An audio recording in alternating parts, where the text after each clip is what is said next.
Science ఏం చెప్తుంది? ప్రకృతిలో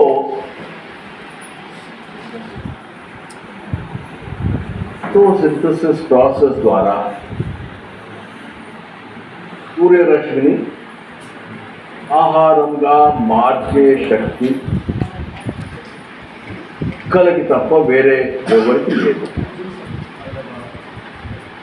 ఈ మొక్కలకి ఎలా సంభవించింది ఇది కూడా చెప్తాను మీకు.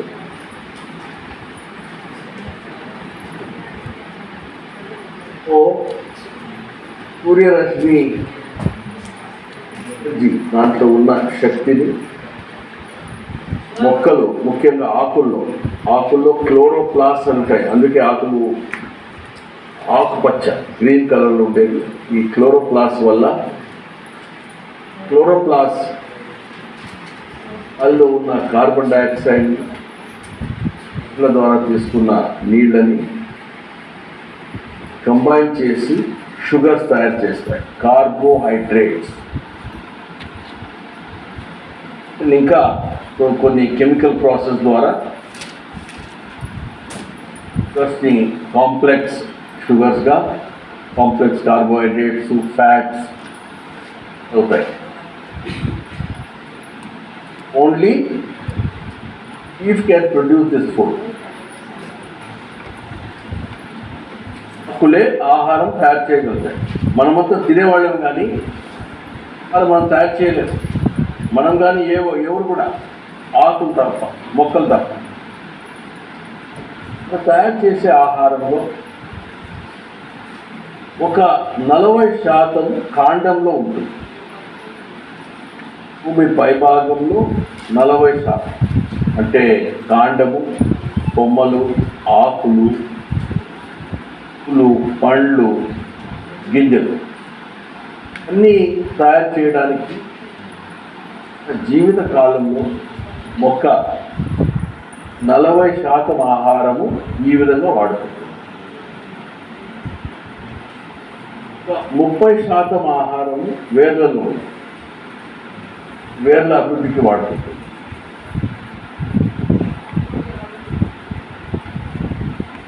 ఫ్రెండ్స్, 30% ఆహారము మొక్క భూమిలోకి విసర్జిస్తుంది.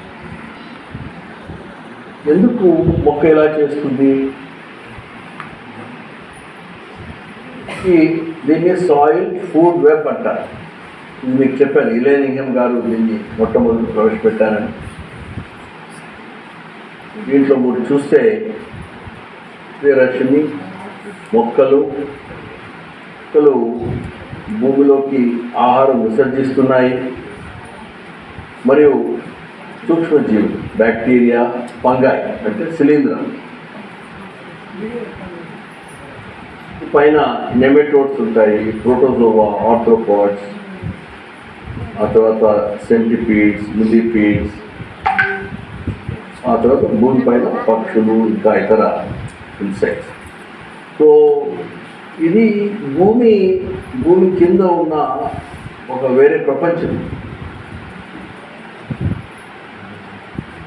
ఎప్పటి నుంచో ఉంది. ఇదేదో మనుషులు వచ్చి తయారు చేశారు కాదు.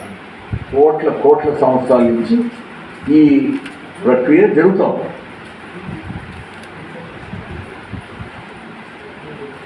మొదట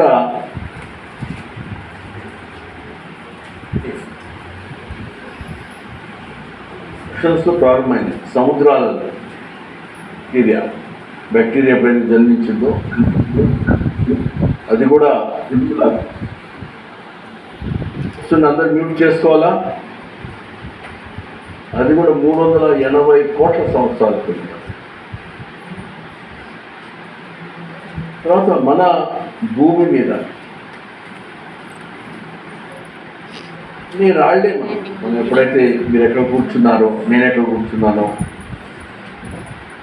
ఒక 44 కోట్ల సంవత్సరాల క్రిందట రాళ్లే. ఏ రకమైన జీవి లేదు 4 కోట్ల సంవత్సరాల క్రిందట. సముద్రం నుంచి ఈ బ్యాక్టీరియా, ఫంగాయ్, తర్వాత ఆల్గే అంటారు, అజోలా చూస్తుంటారు.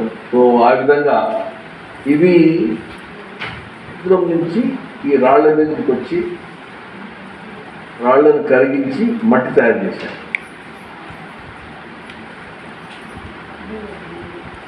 అసలు అంటే పూనిచ్చే మొక్కలు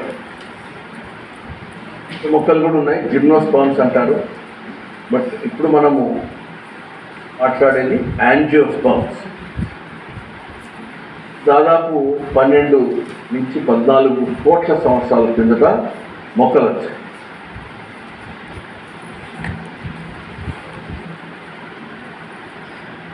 పక్షులు 2 లక్షల సంవత్సరాల కిందటే వచ్చారు.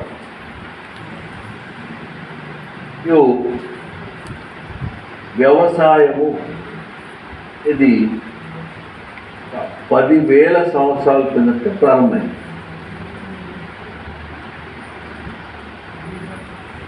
ఈ డిస్ట్రక్టివ్ అగ్రికల్చర్ అంటే ఈ వినాశనానికి దారి తీసిన వ్యవసాయ విధానము దాదాపు 150-200 సంవత్సరాల నుంచి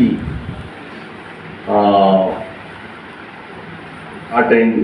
బట్ గత 60-70 సంవత్సరాల్లో చాలా విధ్వంసం సృష్టిస్తాం. సో ప్రకృతిలో ఏం జరుగుతుందండి? ఇట్లా మనుషుల ప్రమేయం ఏం లేదు. ఇప్పటి నుంచో ఇప్పుడు మీరు అడవులు చూడండి, అడవుల్లో ఎవరు ఎరువులు వేయలేదు, ఆ చెట్లకు నీళ్లు పెట్టలేదు, ఇట్లానే వస్తుంది. ఆ సిద్ధాంతమే అర్థం చేసుకొని ఏం తెలుస్తుందంటే మొక్కలు భూమికి ఆహారం ఇస్తాయి. భూమిలో ఉన్న సూక్ష్మజీవులు ఆహారం తీసుకొని సంఖ్యను మల్టిప్లై చేసి ఈ సూక్ష్మజీవి ప్రతి బ్యాక్టీరియా ఫ్యామిలీ, ఫంగై ఫ్యామిలీ ఈ ఒక్కొక్క పోషకాలని ఆకట్టుకుంటుంది. నైట్రోజన్ తీసుకొస్తుంది, phosphorus, potassium, sulphur, boron, manganese, calcium. అంటే మొక్కకు కావాల్సిన పోషకాలు అన్నిటినీ ఈ సూక్ష్మజీవులు కరిగించి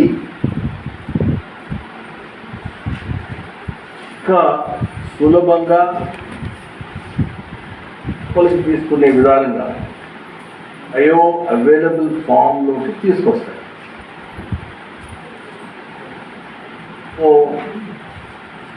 నాకు పోషకాలు ఇక్కడ లోపించావు.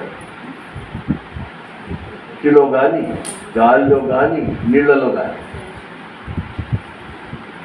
1000 సంవత్సరాలు, 10,000 సంవత్సరాలు వ్యవసాయం చేసినా ఇవి తరగవు.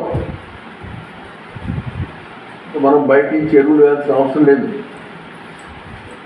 ప్రకృతిలోనే విధానం ఉంది, దాన్ని అర్థం చేసుకొని దాని అనుగుణంగా మనము ప్రవర్తిస్తే చాలు.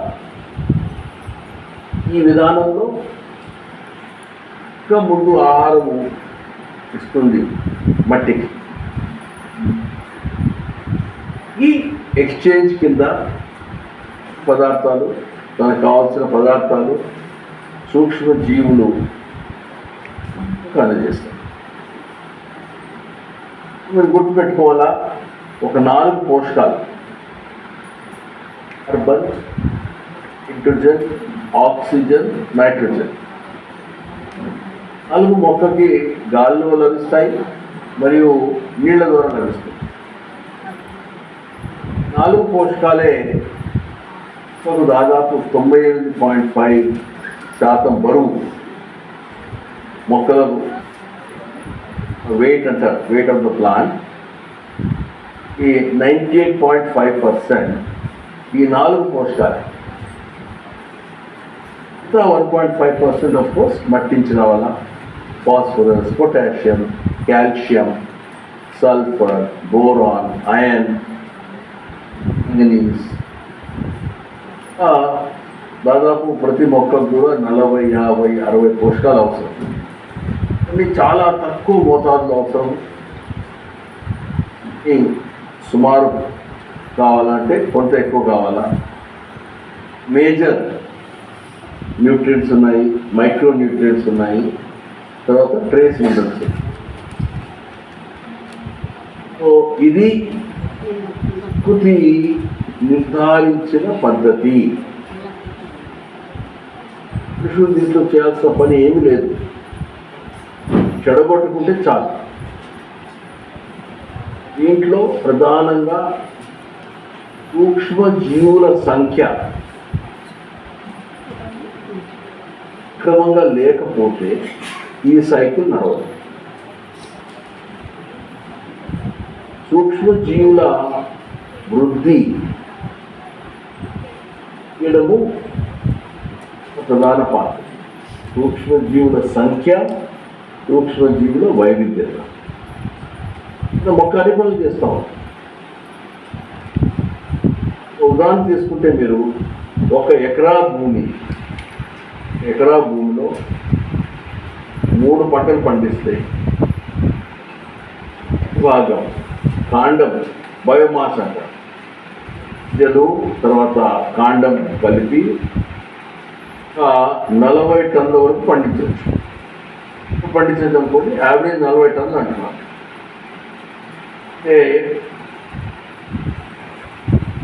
ఇచ్చే మీరు పెట్టే ఒక 50 కేజీల విత్తనాల వల్ల 3 సీజన్లు 40 టన్నుల బయోమాస్ని ఉత్పత్తి చేశారు. దాంతోపాటు 30 టన్నుల ఆహారము పిల్లల్లో ఉంది. 30 టన్నుల ఆహారం సూక్ష్మజీవులకు ఇచ్చారు. ఒక 40-50 కేజీల విత్తనాలతో సంవత్సరము 20 టన్నుల ఆహారం ఇచ్చే శక్తి మనలో ఉంది.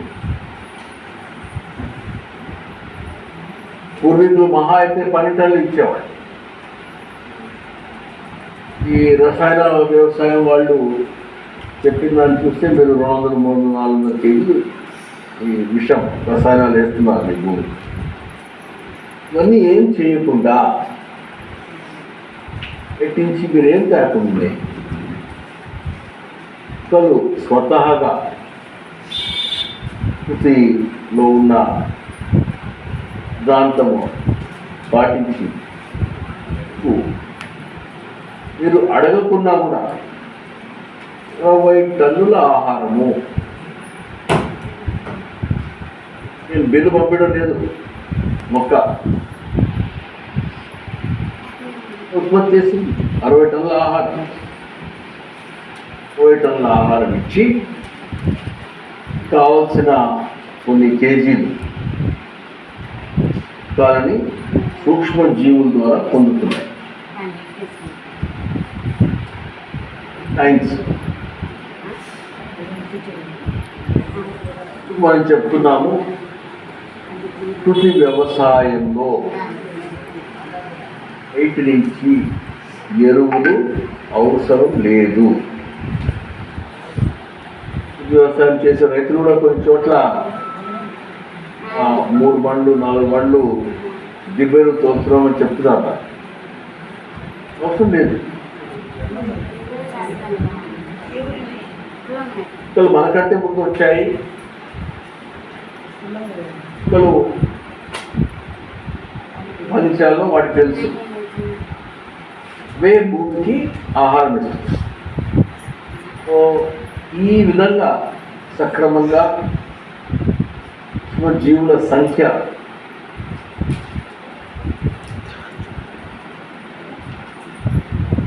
స్థాయిలో ఉండాలో స్థాయిలో మనం పెంపొందించగలిగితే సూక్ష్మజీవులే మొక్కలు ఇచ్చిన ఆహారం తీసుకొని ఈ మొక్కకి అన్ని పోషకాలు అందిస్తాయి. కూడా కరెక్ట్ టైంకి కరెక్ట్ మోతాదు. ఇది చాలా గొప్ప విషయం. అంటే దశలో మీరు చూస్తారు, ఒక నీలపు రంగులో పూలు వచ్చాయి, తెల్ల రంగులో, గులాబీ రంగులో. రంగు మారిందంటే పూల రంగు, పూలు రంగు కాదు కాబట్టి ఏదో ఒక పోషకాలు ఆ సమయంలో మొక్కకు కావాలి. ముందు ఇచ్చినా కష్టమే, తర్వాత ఇచ్చినా కష్టమే. టైమింగ్ ఇది. బ్రౌన్ నష్టం రంగు అంటే వేరే మినరల్స్ కావాలి ఆ టైం. ఒక్క జీవిత కాలంలో దశలు ఉంటాయి కాబట్టి ఏ దశకు ఏ రకమైన పోషకాలు కావాలో అది గ్రహించి అందజేస్తాయి. ఇది సూక్ష్మ జీవుల రిమిడియేషన్తో ఏ న్యూట్రియంట్ సైకిల్. ఇది మనము జింక్ లోపించింది, మళ్ళీ జింక్ తీసుకొని రావడము, బోరాన్ లేదు సాయిల్లో అంటే మళ్ళీ బోరాన్ వేయడము, ఇవన్నీ అవసరం లేదు. మనం ఉంది సాయిల్లో, కానీ మన సూక్ష్మ జీవుల ముఖ్య వైవిధ్యత లోపించింది కాబట్టి బోరాన్ని మొక్క అందుకోలేకపోతాం. సో ఇది న్యూట్రియంట్ సైక్లింగ్. ప్రకృతి వ్యవసాయం గుర్తించిన న్యూట్రియంట్ సైక్లింగ్ విధానం. అది సూక్ష్మజీవులకి ఇంకొక పని. ఈ మంచి ఇంజనీర్లు అన్ని గుల్లపరుస్తాయి. సాయిల్ పొరాసిటీ, భూమిలోకి కార్బన్ తీసుకెళ్తాయి. సెక్వెస్ట్రేషన్ దానివల్ల ఏమవుతుందంటే మీరు చూస్తారు ఈ పిక్చర్లో, మామూలుగా మన మట్టి రసాయన మట్టి ప్రత్యేకంగా ఈ దాంట్లో నీళ్లు లోపలికి ఇనికిపోవు, గట్టిగా ఉంటుంది. నాన్ పోరస్, నాన్ పర్మియబుల్ అంటారు. సూక్ష్మ జీవుల వల్ల ఇలాంటి రంధ్రాలు ఏర్పడతాయి భూమిలో.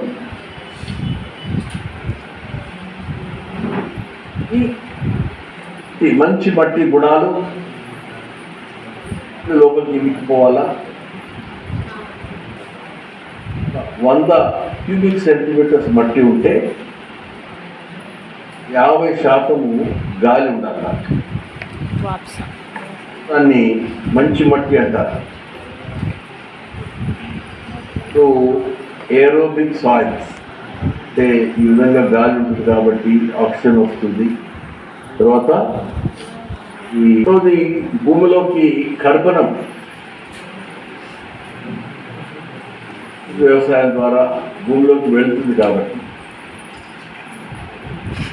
ఈ కర్బనము భూమిలోనే ఉంటే 1 గ్రామ్ కర్బనం, అదనపు 1 గ్రామ్ కర్బనము ఇంకా 8 గ్రాముల నీళ్ళను ఆకట్టుకోగలరు. దాని విశేషం. తర్వాత మూడవది, ఒక కొత్త సైన్స్ మనం గుర్తించేది, మొక్కలు గాల్లో నుంచి నీళ్ళు సేకరించగలుగుతాయి. చెప్తాను మీకు తర్వాత. సో సైన్స్ ఏం చెప్తుంది, ఏ రకమైన ఎరువులు బయట నుంచి ఇవ్వాల్సిన అవసరం లేదు. రసాయన ఎరువులు కానీ, ఆర్గానిక్ ఎరువులు, బయో ఫర్టిలైజర్స్ కూడా ఏది అవసరం లేదు. ప్రకృతి సిద్ధాంతం దాని ప్రకారము ఏ రకమైన పోషకాల కొరత లేదు భూమిలో, గాలిలో, నీటిలో.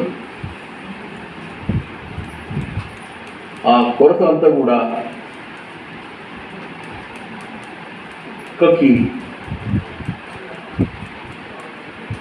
జీర్ణించే విధంగా అని ఏమిటంటే, మీరు బియ్యం మీకు ఇచ్చామంటే తినలేదు, మీ ఉడకబెట్టాలి, తినగలుగుతారు. అదే ఎగ్జాంపుల్ మీరు చూడండి. సూక్ష్మజీవులు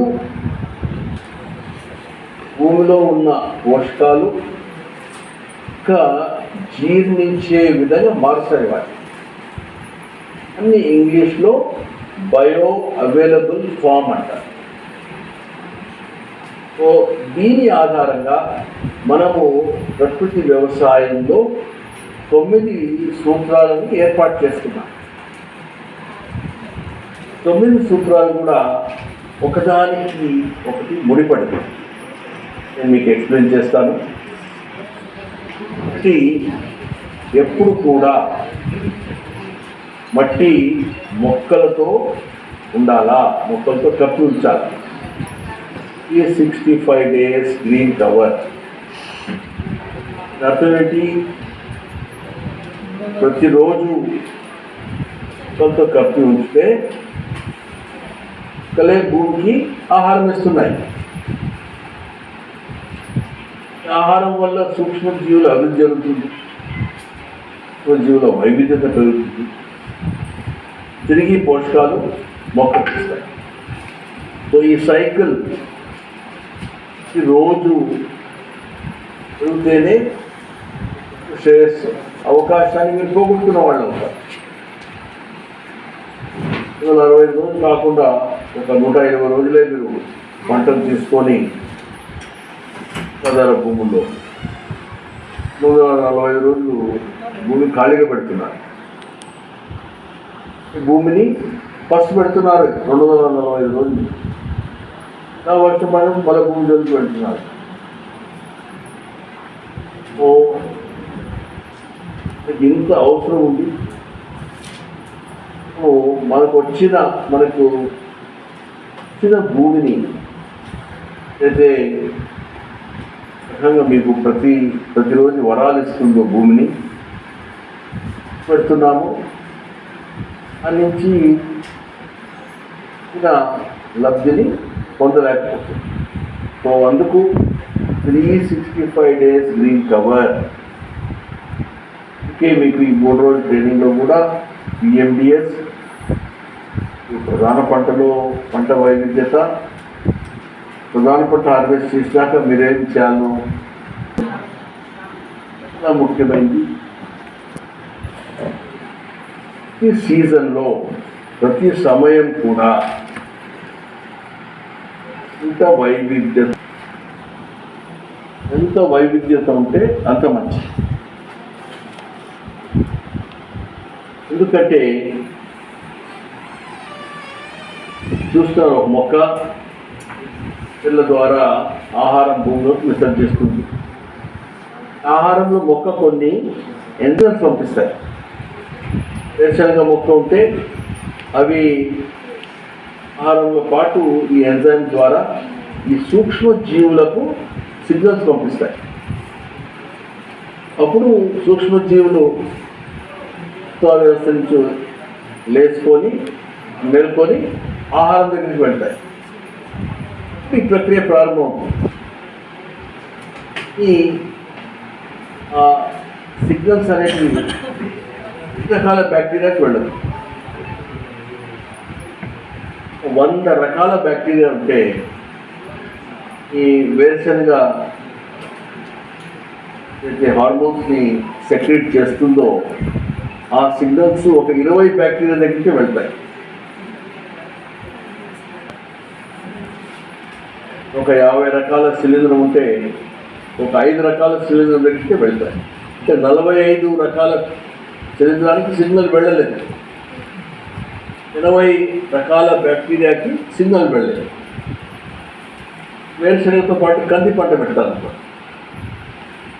కంది ఇంకా కొన్ని మేబీ ఇంకొక 10 కొత్త బ్యాక్టీరియా కుటుంబాలకి మరియు ఇంకొక 10 శిలీంధ్ర కుటుంబాలకి సిగ్నల్స్ పంపిస్తుంది. 20 + 10 30 బ్యాక్టీరియా రకాలు 15 శిలీంధ్ర రకాలకి సిగ్నల్స్ వెళ్ళాయి. అవి నిద్ర మేలుకున్నాయి. ఇట్లా ఆమ్దం పెట్టారు. తర్వాత అల్సంద, ఫీల్డ్ బీన్స్, అనుములు. సో ఈ విధంగా పంట వైవిధ్యత మీరు పెంచారంటే ప్రతి మొక్క ట్రీట్ చేసే ఎంజైమ్ ద్వారా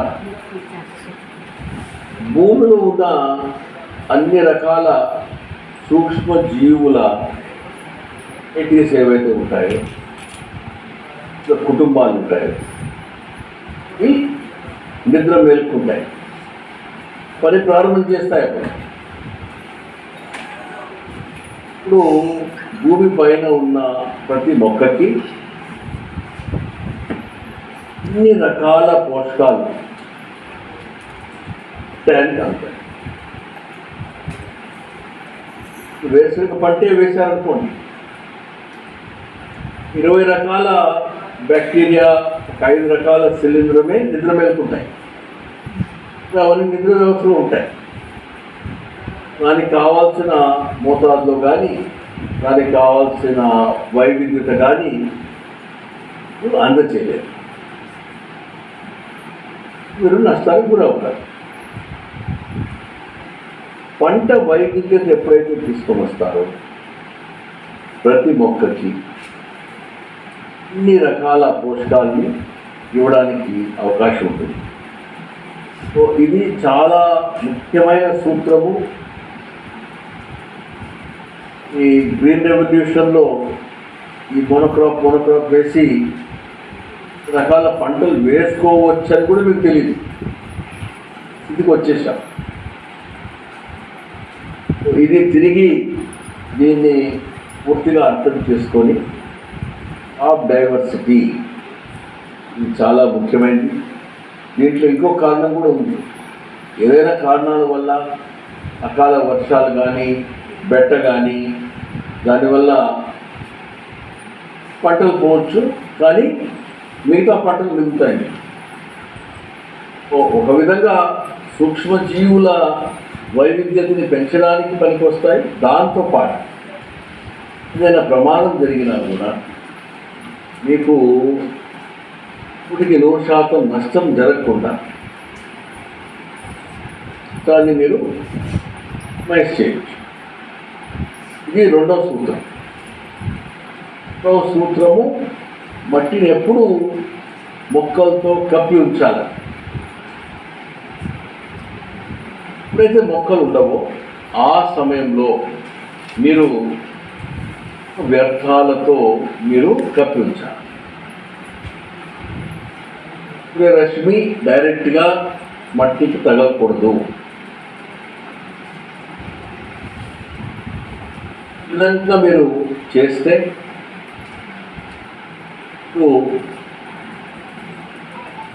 తాపము తగ్గుతుంది, టెంపరేచర్స్ పెరగవు, తర్వాత నీటి ఆవిరి కాదు,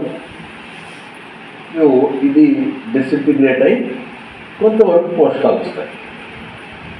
గుర్తుపెట్టుకోండి, ఇదేదో మేము భూమికి బలం ఇస్తున్నామని ఇవన్నీ భూమిలో పిఎండిఎస్ కానీ ఇతర పంట రెసిడ్యూస్ ఏవైతే ఉన్నాయో అది మీరు రోటావేటర్ పెడతారో, ట్రాక్టర్ పెడతారో, అవన్నీ భూమిలో మీరు కలిగి ఉంటే లేదు.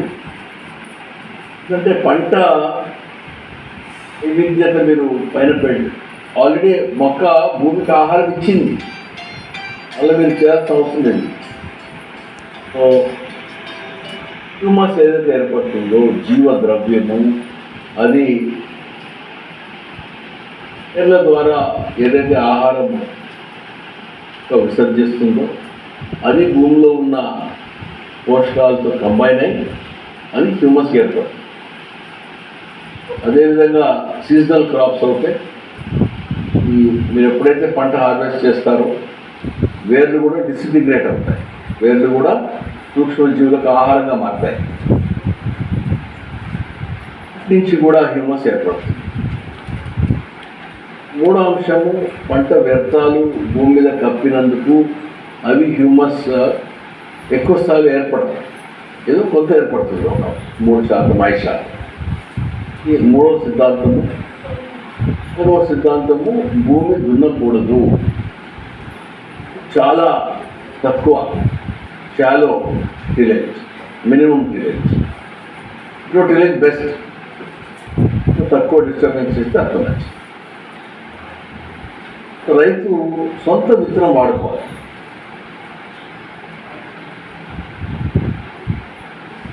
ఎందుకు చెప్తున్నానంటే ఇది కూడా చాలా గొప్ప సైన్స్.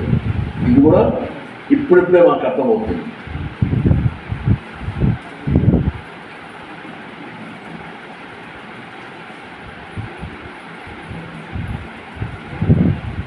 ప్రొఫెసర్ జేమ్స్ వైట్ ఇది బాధ్యుడు ఇప్పుడు నేను చెప్పేదానికి.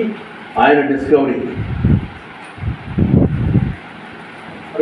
చాలా పవర్ఫుల్ మైక్రోస్కోప్ ద్వారా ఏం నిర్ధారణ చేశారంటే ఈ మొక్క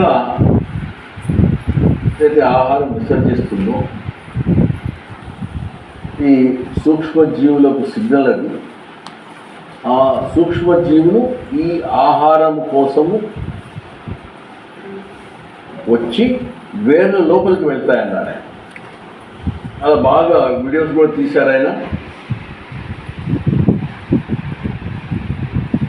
సూక్ష్మజీవులు ఏ విధంగా వేర్లలోకి వెళ్తాయి, ఈ విధంగా వేర్లలో ఉన్న సెల్స్, మొక్క సెల్స్ సూక్ష్మజీవుల నుంచి కాలు తీసేసుకొని ఈ సూక్ష్మజీవుల్ని విసర్జిస్తాయి. ఈసారి ఆహారంతో పాటు సూక్ష్మజీవులను కూడా శేషభాగాన్ని విసర్జిస్తాయి. ఒక కొత్త నాలెడ్జ్, దీన్ని రైజోఫేజీ అంటారు. అంటే వేర్లే తింటున్నాయి. తర్వాత వారి పరిశోధనలు ఇంకోటి తెలియదు ఏంటంటే సూక్ష్మజీవులు చాలా తెలివిగా నా సంతానం కోసం, విత్తనాల కోసము ఇక్కడున్న పరిస్థితుల ప్రకారము ఏ రకమైన సూక్ష్మజీవులు పనికి వస్తాయో గ్రహించి ఆ సూక్ష్మజీవుల్ని, బ్యాక్టీరియా కావచ్చు, ఫంగై,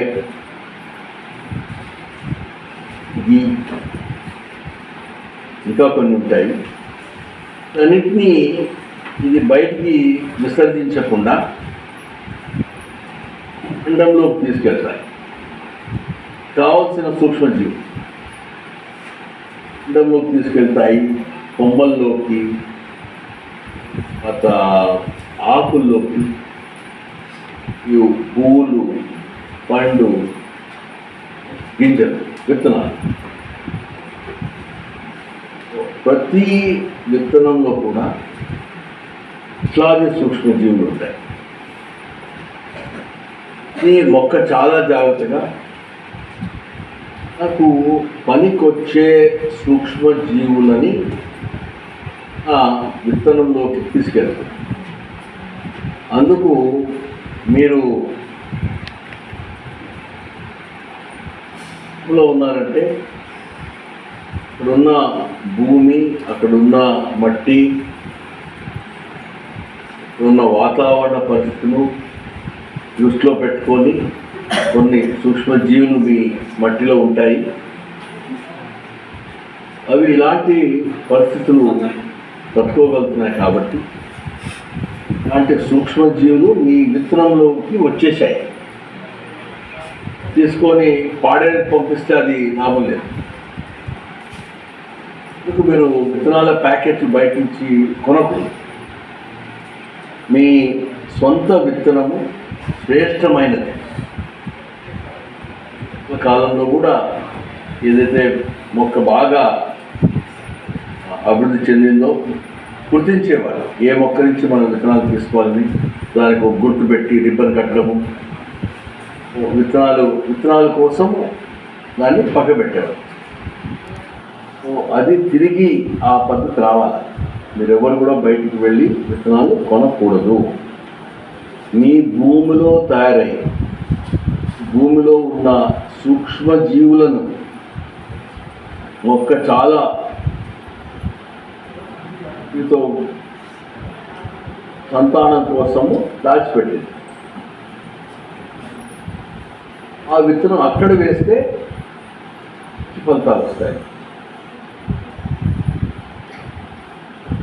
వాళ్ళు ఇంకోటి ఉంది, అనవసరమైన ఖర్చు పెట్టాల్సిన అవసరం లేదు.